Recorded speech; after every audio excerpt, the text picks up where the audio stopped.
I became vice chair of the local Island Games Association in 2013 and went to Bermuda as team manager. And then by the time 2015 came along, I was the chairman of the local Island Games Association. It's always called the friendly games. I think, is it the Commonwealth Games? They always call it the friendly games, but they haven't seen the Island Games. I'm Ross Donaldson. I am the chairman of the Orkney Island Games Association, but during this week I'm also the general team manager for all the Orkney sports teams. I was the chair of what was called the bid committee. So it was the committee that was formed to draw together proposals to bid for hosting the games. I was also very keen, having taken up refereeing in the recent past, to be involved in officiating where I could. So yeah, it's something I've had a passion for all the way along. I'm the chair of the organising committee for Orkney 2025 International Island Games. So, and I've been involved in planning along with a team, obviously, for about 8 years. And part of as a chair of the committee, we're all volunteers, we're not paid. But our kind of job is to, I guess, oversee the entire planning and delivery of this event.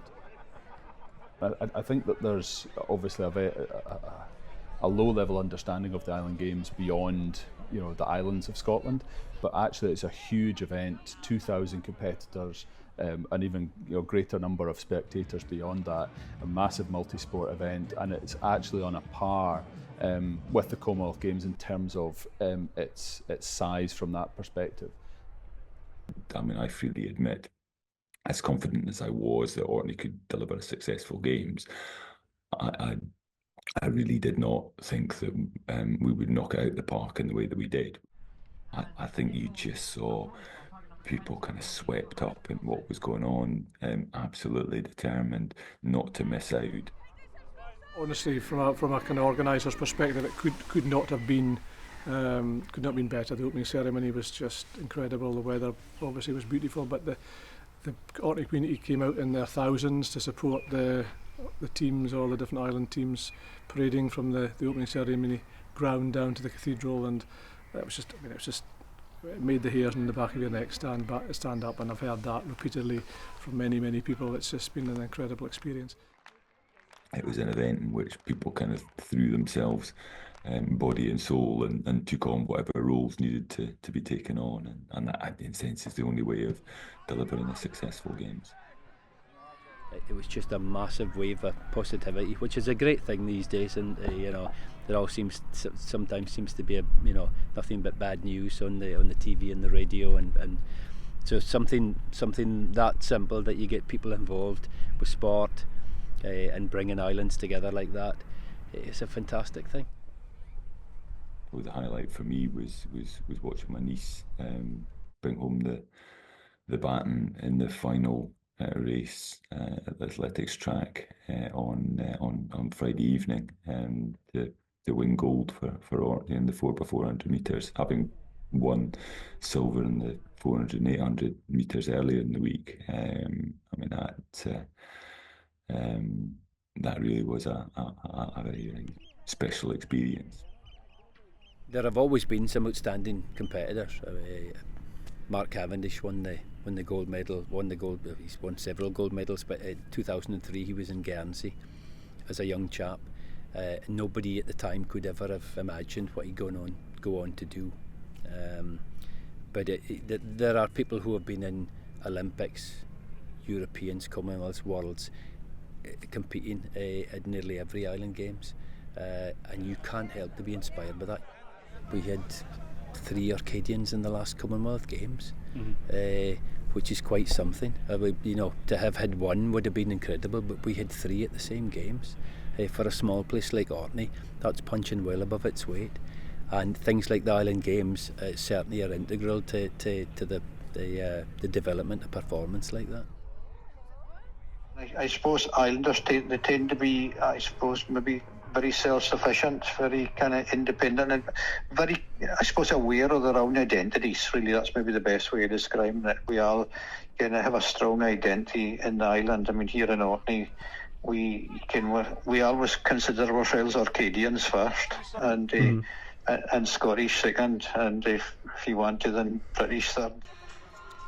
I think it's unusual for people to come from such different, diverse environments, but all have the commonality of island life, which I think gives most people a sense of community and gratitude for the simple things in life, which, you know, makes a lot of the competitors quite humble and quite friendly when it boils down to it. It's not a blanket thing, but generally speaking, people who live on an island have to have a certain level of resilience and humanity.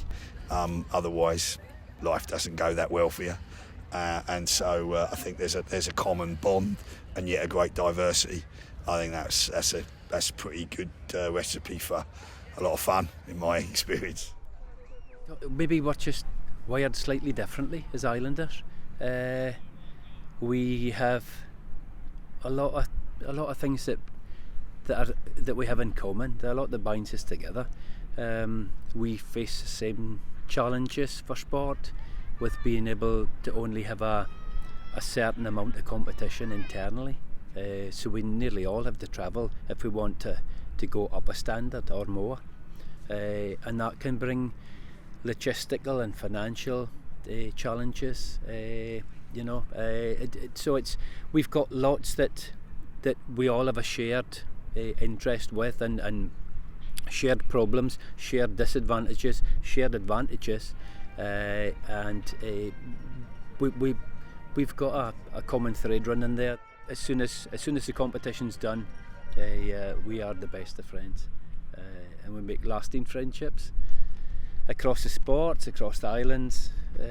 It's just, I think, if ever you're wanting a beacon, a shining example of how sport can bring people together like that, then this is surely it. It was interesting, I don't know if you spotted it at the closing ceremony, where the athletes kind of came in their sports, whereas in the opening ceremony they come in their island teams. And the kind of idea behind that is that you arrive as competitors and you leave as friends, and I think that sums up the Island Games. I think the idea that these are the friendly games is something that people take seriously. It allows people to kind of come together even when they're competing against each other, to have kind of respect and a sort of common bond that transcends language, transcends culture, etc. And I think it's epitomised by what you see with the Island Games. Got a bit of history there. I competed in the last Island Games to be hosted in when it was in Shetland 20 years ago. So it's an incredible experience. I'm still in touch with the athlete that pipped me to gold in the 400 metres in Shetland, Daryl Vassallo, and it's that feeling of camaraderie, of friendliness, of seeking to use a major sporting event for good and to build something special. There's something quite unique about the islands. Obviously we have a lot of pride in where we come from. Islanders tend to be, particularly in Orkney, people in Orkney absolutely love and are passionate about the place, and for good reason. So we also have a strong sense of being able to do anything, I suppose would be a way of putting it, punch above our weight, or whatever other analogy you want to use. It's a really hard habit to break. I think they'll have to drag me at the Island Games in a box. I think it's just seems to be a part of me. I live and breathe for it. So it's fantastic.